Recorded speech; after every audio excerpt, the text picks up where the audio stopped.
Hello बच्चों, कैसे हैं आप सब। आइए आज हम पढ़ते हैं आलोक धनवा की पतंग कविता। सबसे तेज बौछारें गई, भादो गया सवेरा हुआ। तो यहाँ आलोक धनवा जी ने, मैंने कल भी आपको बताया था कि बाल सुलभ इच्छाओं और कामनाओं को इस कविता पतंग के माध्यम से व्यक्त किया है। सबसे तेज बौछारें गई, भादो गया। भादो यहाँ अंधेरे का प्रतीक है बच्चों, क्योंकि सावन भादों में कभी तेज़ बरसात आती है, हर समय आसमान पर बादल छाए हुए होते हैं तो अंधेरा रहता है दिन के वक्त भी। इसलिए कवि कहता है कि इन महीनों में बरसने वाली तेज बौछारें भी चली गई हैं और भादो महीने का अंधेरा भी समाप्त हो गया है। खरगोश की आँखों जैसा लाल सवेरा। तो यहाँ कवि ने सर्द ऋतु के आसमान की तुलना, यानी सवेरे की तुलना खरगोश की आँखों जैसा, क्योंकि बच्चों खरगोश की आँखों का रंग लाल होता है, तो यह आँखों जैसा यानी उपमा अलंकार है इस पंक्ति में। सर्द आया पुलों को पार करते हुए। अब देखो यहाँ सर्द ऋतु को पुलों को पार करते हुए दिखाया गया है, तो मानवीकरण अलंकार है। यानी जब भादों का महीना बीत जाता है और सर्द ऋतु आती है, सर्द शुरू होती है, तो बच्चे पतंग उड़ाने के लिए तैयार हो जाते हैं। उपयुक्त मौसम शुरू हो जाता है, तो सर्द बच्चों को इकट्ठा करते हुए अपनी नई चमकीली साइकिल तेज चलाते हुए। तो बच्चों यहाँ मानवीकरण अलंकार है कि सर्द को पुलों को पार करते हुए बताया और अपनी चमकीली साइकिल तेज चलाते हुए, यानी कि उस सर्द किस पे चढ़ के आया है, अपनी नई चमकीली साइकिल पे। घंटी बजाते हुए जोर जोर से, जोर जोर का यहाँ 2 बार आया है, तो पुनरुक्ति प्रकाश अलंकार है। चमकीले इशारों से बुलाते हुए, ये छोटे प्रश्नों में आएंगे कि सर्द बच्चों को कैसे इशारों से बुलाता है। चमकीले इशारों से, कैसी साइकिल पर चढ़कर आया है, चमकीली साइकिल पर क्या बजाते हुए आया है, घंटी बजाते हुए। तो आपने ध्यान रखना है इस बात का। पतंग उड़ाने वाले बच्चों के झुंड को, झुंड होता है बच्चों समूह, तो सर्द अपने चमकीली साइकिल पर पुलों को पार करते, यानी जो बाधाएं होती हैं उन सबको पार करते हुए आया है। अपने चमकीले इशारों से, इशारा संकेत को कहते हैं, बुलाते हुए। पतंग उड़ाने वाले बच्चों के झुंड को, झुंड कहते हैं समूह को, चमकीले इशारों से बुलाते हुए और आकाश को इतना मुलायम बनाते हुए, क्योंकि वर्षा ऋतु में नमी होती है तब पतंग उड़ नहीं सकती। अब मौसम बिल्कुल साफ़ हो चुका है, तो आसमान भी स्वच्छ और निर्मल है, मुलायम है कि पतंग ऊपर उठ सके। यानी मौसम में नमी नहीं है तो पतंग ऊपर जाएगी, इसलिए आसमान को बहुत मुलायम बना दिया गया ताकि बच्चों द्वारा उड़ाई गई पतंग ऊपर उठ सके। दुनिया की सबसे हल्की और रंगीन चीज़ उड़ सके। तो बच्चों ये प्रश्न भी अनेक बार आया कि दुनिया की सबसे हल्की और रंगीन चीज़ किसे कहा गया है।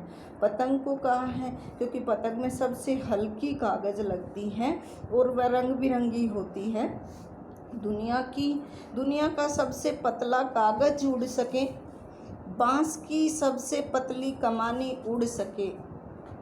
बाँस की जो पत्तियाँ लगी हुई होती हैं पतंग में, वो दुनिया की सबसे पतली कमानी है, यानी एक मोड़ कर लगाई जाती है पतंग में और एक सीधी। आपने पतंग उड़ाई होगी, पता है, आप सब जानते हैं।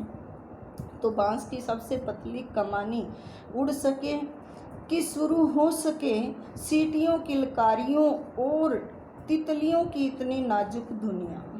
तो बच्चों कवि कहता है कि आसमान इतना स्वच्छ हो गया है और वह पतंग को ऊपर उठाने के लिए तैयार है।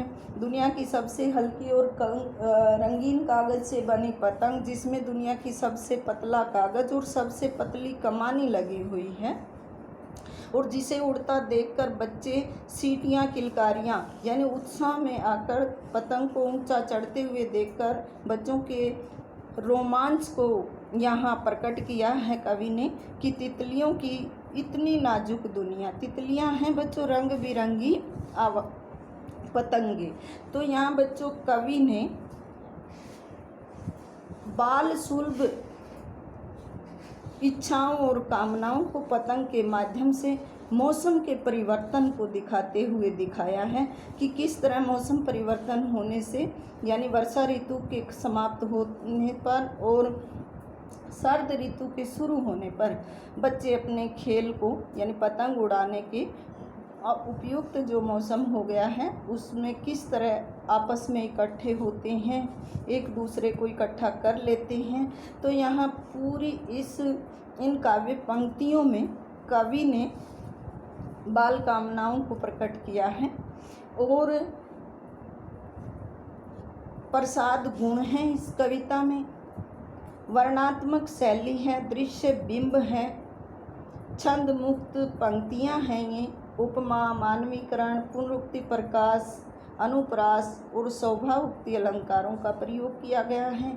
आम बोलचाल की साहित्यिक बोली है, खड़ी बोली है और तत्सम तद्भव शब्दावली है। आइए अब हम इसका दूसरा पैरा पढ़ते हैं। जन्म से ही वे अपने साथ लाते हैं कपास। यह कपास का मतलब है कोमलता। कपास को कोमलता के लिए प्रयुक्त किया गया है। कोमलता मतलब बच्चे आपने देखे होंगे कि नवजात शिशु बहुत ही कोमल होता है, तो उसकी तुलना कपास से की गई है। पृथ्वी घूमती हुई आती है उनके बेचैन पैरों के पास। बच्चों, जब वो नाजुक बच्चे पतंग उड़ाने के लिए छतों पर चढ़ते हैं तो पृथ्वी बेचैन हो जाती है और उन बेसुध यानी कि पृथ्वी उन बच्चों की सुरक्षा के लिए उनके बेचैन पैरों के पास अपने आप पहुंच जाती है। कब? जब वे दौड़ते हैं बेसुध होकर। तो बच्चों, यहाँ पृथ्वी को घूमते हुए आती दिखाया गया है, तो यहाँ भी मानवीकरण अलंकार है। जब वे दौड़ते हैं बेसुध होकर, उन्हें अपनी कोई सुध नहीं होती और बेसुध होकर दौड़ते हैं क्योंकि वो रोमांचित होते हैं, उनका शरीर रोमांच से युक्त होता है पतंग उड़ाने के लिए। छतों को भी नरम बनाते हुए, चाहे कितनी भी सख्त छतें हैं वो नरम हो जाती हैं उन बच्चों के लिए। दिशाओं को मृदंग की तरह बजाते हुए, अब यहाँ मृदंग की तरह आया है, दिशाओं को मृदंग की तरह, तो उपमा अलंकार है बच्चों, क्योंकि तुलना की गई है उसकी। जब वे पेंग भरते हुए चले आते हैं, आपने पतंग उड़ाई होगी कि पतंग को कैसे हिलाते हिलाते हाथ को पीछे खींचते खींचते ऊपर चढ़ाया जाता है। डाल की तरह लचीले वेग से, अक्सर होता है हमेशा, डाल की तरह, यहाँ भी उपमा अलंकार है, लचीला, लचीलेपन के कारण। तो बच्चों, यहाँ भी कवि ने साहित्यिक खड़ी बोली का प्रयोग किया है। मानवीकरण, उपमा और अनुप्रास अलंकार हैं और बच्चों इसमें वही सहज सरल भाषा है, साहित्यिक आम बोलचाल की भाषा, उसी तरह कवि ने। तो अब देखिए हम अगले इसको पढ़ते हैं। वर्णात्मक शैली पूरी की पूरी कविता में है। इसमें छतों के खतरनाक किनारों तक उस समय गिरने से बचाता है उन्हें सिर्फ उनके ही रोमांचित शरीर का संगीत। बच्चों, जो तरंगे उनके रोमांचित शरीर में उठ रही हैं छतों के उन किनारों से गिरने के लिए, वही रोमांचित शरीर का संगीत उन्हें गिरने से बचाता है। तो यहाँ उत्प्रेक्षा अलंकार है बच्चों। बच्चों की धड़कती ऊंचाइयाँ उन्हें थाम लेती, पतंगों की धड़कती ऊंचाइयाँ उन्हें थाम लेती हैं महज एक धागे के सहारे, यानी और कोई सहारा नहीं होता। पतंग और उसके बीच में जो दूरी है, धागा जो हाथ में होता है वो धागा बचाता है गिरने से। पतंगों के साथ साथ वे भी उड़ रहे हैं अपने रंध्रों के सहारे। साथ साथ में पुनरुक्ति प्रकाश अलंकार है। तो अपने रंध्रों के, रंध्र होता है बच्चों जो हमारे रोम छिद्र होते हैं, उनके सहारे पतंग उड़ाते हुए बच्चे अपनी कामनाओं में यानी कि अपने रोमांच के द्वारा खुद भी उड़ रहे हैं। उनका मन भी उतनी ही ऊंचाइयों पर पहुंच जाता है जितनी ऊंचाई पर उनकी पतंग होती हैं। तो बच्चों, यहाँ भी साहित्यिक खड़ी बोली यानी कि जो आम बोलचाल की भाषा है, तत्सम तद्भव शब्दावली है, दृश्य बिंब है, शब्द व्यंजना शब्द शक्ति है इसमें, और पुनरुक्ति, प्रकाश, उत्प्रेक्षा, अनुप्रास आदि अलंकारों का प्रयोग हुआ है। आइए अब हम अंतिम पैरा हमारा पढ़ते हैं।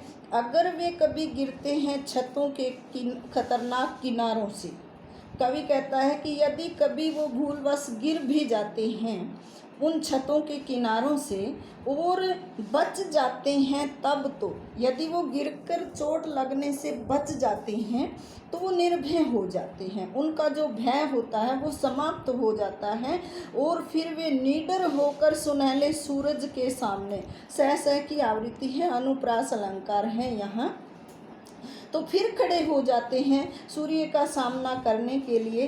पृथ्वी और भी तेज घूमती हुई आती है उनके बेचैन पैरों के पास, और वो जब दोबारा अधिक जोश के साथ गिरकर बच जाने के बाद जब वो निर्भय यानी उनका भय समाप्त हो जाता है तो वो अधिक उत्साह के साथ दोबारा सूर्य के सामने पतंग उड़ाते हुए पहुंच जाते हैं और पृथ्वी फिर उन्हें बचाने के लिए उनके बेचैन यानी कि अस्थिर पैरों के पास पहुंच जाती है। अब यहाँ पै की आवृत्ति है तो यहाँ अनुप्रास अलंकार है, मानवीकरण अलंकार इस पूरी कविता में है, शोभाउक्ति अलंकार है, प्रसाद गुण है, और यहाँ पूरी कविता में बच्चों की सुरक्षा के लिए देखो कहीं पृथ्वी को उनके पास आते हुए दिखाया गया है, कभी तो यहाँ बच्चों की अभिलाषाओं को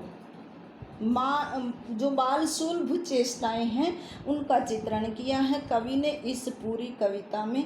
तो बच्चों उम्मीद करती हूँ कि आप इसे अच्छी तरह से समझेंगे, फिर हम इसके प्रश्न लिखेंगे। आज का आपका यही काम है, इसके बाद हम कवि परिचय और इसके प्रश्न करेंगे। धन्यवाद।